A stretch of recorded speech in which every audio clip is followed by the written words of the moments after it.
Australia's quiet, tree-lined suburban streets may be more than 13,000 kilometres away from ISIS's self-declared, albeit crumbling, caliphate.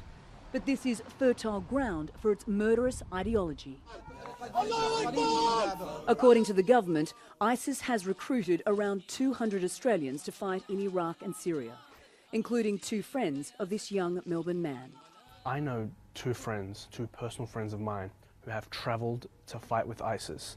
One is a primary school friend, and one is a friend who I used to see at the gym. The 20-year-old university student, who asked CNN not to reveal his identity out of safety concerns, had no idea his friends were being radicalised until they arrived in Syria.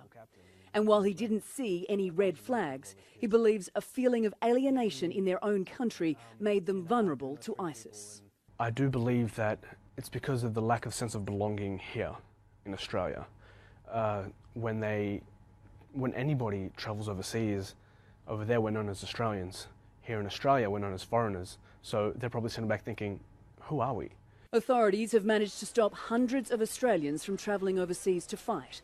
And those at home with connections abroad are the ones experts say need to be watched. In some cases, some ticking time bombs, people who are sort of broken, confused, and if approached and groomed by those who want to use them, could once again become dangerous. Just over a week ago, Australia's security and intelligence agencies foiled the most sophisticated alleged terror plot ever seen in this country. To blow up a plane using an IED and unleash a chemical bomb in a crowded public space, instructed by ISIS. If it hadn't been for the great work of our intelligence agencies and law enforcement over a very quick period of time, then we could very well have had a catastrophic event in this country. All you have to do is put your trust in him. All you have to do is believe. A call for lone wolf attacks has resonated with homegrown jihadists, leading to a spate of them in Australia. You can probably hear the loud explosions behind me. The most significant being the Sydney siege in 2014 that led to 3 deaths, including the gunman. While Australia has managed to evade a major terrorist attack on home soil, experts say it's only a matter of time. Currently, dozens of counter-terror investigations are underway, and at least 1,000 Australians with links to terrorism are known to police. But it's those flying under the radar that analysts fear pose a real threat.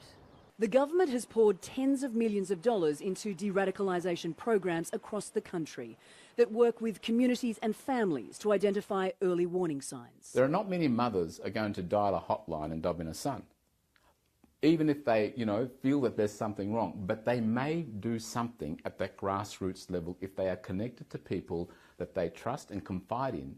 But with ISIS suffering defeats in Iraq and Syria, there's concern it will pull out all stops to demonstrate it remains a potent force. If they could achieve a sophisticated attack out of Sydney or Melbourne, for them it would be a sign of real potency.